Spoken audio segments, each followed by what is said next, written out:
Minority Eyes here in beautiful downtown Dallas, home of the Dallas Cowboys. We're here at the famous Hilton Anatole, where we're covering the National Black Caucus of State Legislators' 38th Annual Legislative Conference. The theme of this year's conference, Preparing Our Nation's Leaders. In a few hours, NBCSL is set to adopt a resolution supporting diversification in employment in the U.S. tech industry, making NBCSL the first organization of elected black officials to officially recognize the need for greater diversity in the U.S. tech sector. We're here to catch up with sponsors of the resolution to get their thoughts on how to increase minority employment within such tech giants as Google, Facebook, Twitter, and Yahoo. So this resolution is simply aimed at working with our HBCUs, Reverend Jesse Jackson and Rainbow Push, the administration and the Department of Education, focusing on STEM so that we can get young people of color, students of color in the pipeline, get them with the skills they need so that they're able to enter the high-tech field and get into what is the fastest growing sector that we have in our economy. I would much rather stop and allow the people on the call, if there are specific questions that you have for me about the resolution, I'd be happy to answer that as the sponsor of it. As far as NBCSL and our official position, the president is the authorized person to speak for the organization and is not here yet. So I'd rather wait until he gets here.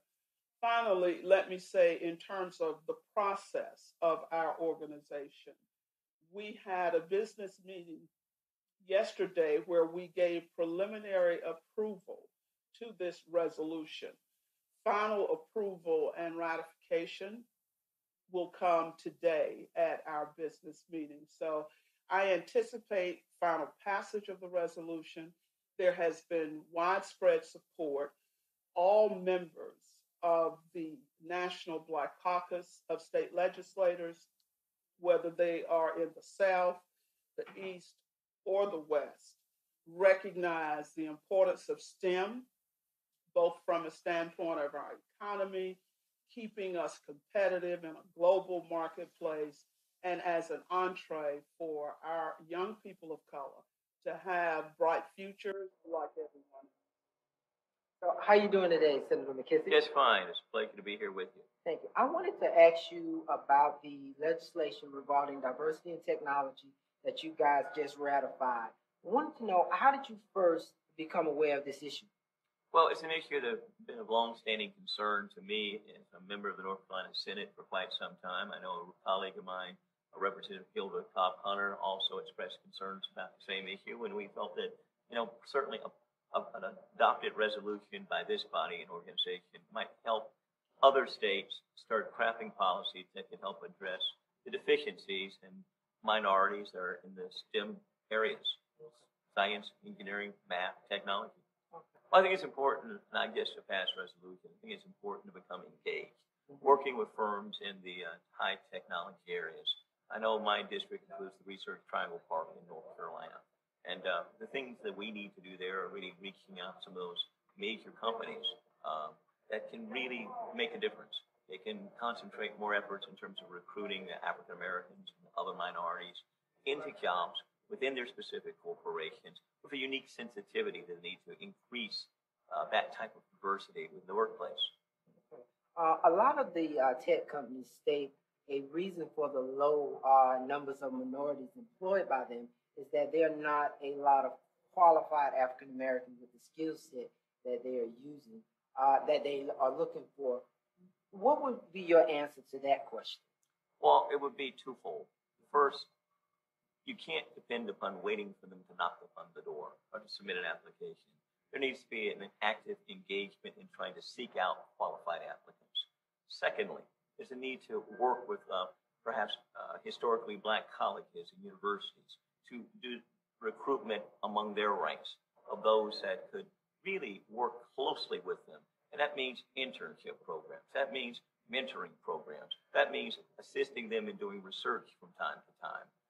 Not just waiting upon those applicants to knock upon the door for job openings, but helping to get people trained and identified at an early point in time where they can have the skill sets needed to match the job opportunities in the marketplace, but more importantly, be able to move up that corporate ladder. How you doing, Representative Williams? Doing great. It's great to be here with you. Thank you. Wanted to talk to you briefly about the resolution regarding diversity in technology. Could you tell me how this issue first came to your attention? Well, obviously, as you know, we have a lot of technology advances going on throughout the world, especially with the United States being the leader in many of these technological advances. One of the things that you don't see is the diversity that these companies have, one at the board, in the C-suites, in the boardrooms, but also even at the entry-level positions. And so for me, it was very important that we bring awareness to this.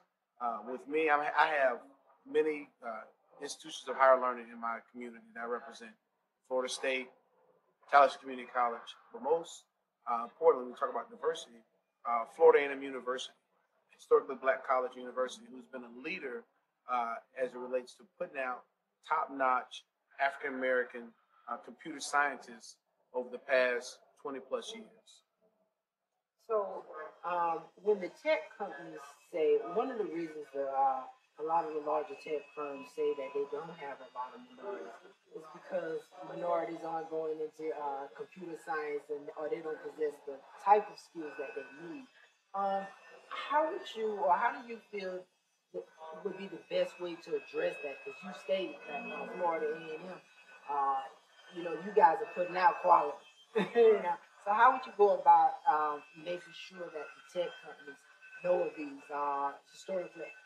historically black colleges with the type of workforce that they're looking for?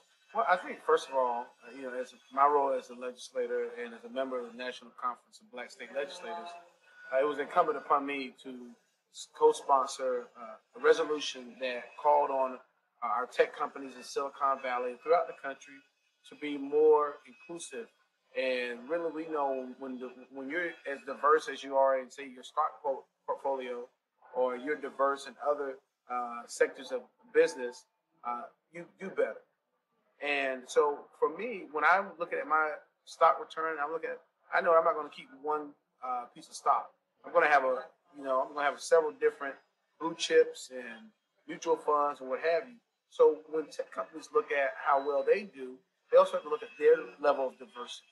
And so as a member of NBCSL, I think it was incumbent upon me to help support this legislation that we passed, this resolution calling on our tech companies to be more inclusive, to raise the number of diverse individuals in their employment base, whether it be African American, Hispanic, or Asian. Okay. Are you planning to use this resolution as a blueprint to draft legislation when you get back home to Florida? We're going to look at all the resolutions that have come out as it relates to diversity in the workplace. We know it's very important that as legislators, we are the incubators of democracy, right? We know as legislators, we're the laboratories for democracy. And when we're able to go and work with our colleagues on both sides of the aisle, both Republicans and Democrats, to move forward good public policy, then the rest of the country also follows suit. And so in Florida, innovation is very, very important to us. We just rolled out a new agency for state technology. So we have a lot of these tech companies that are visiting our agency to do business with them. And so we believe that it's also incumbent upon us to say, how diverse are your companies that are doing business with the state? And so when we ask those kind of questions, hopefully the alarm goes off in the C-suite to say we need to be doing more. And it's not doing more just to get the business. It's doing more because that's what's right for America. That's what's right for business in our country. When all segments of our communities do well, then our entire country does better.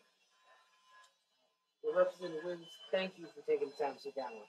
Well, I appreciate it. I appreciate the opportunity to explain why I'm supportive of this resolution that passed, because when we do better from a diversity standpoint, our country does better. And what I think our tech companies have to look at this is not as a way of saying you're not doing good.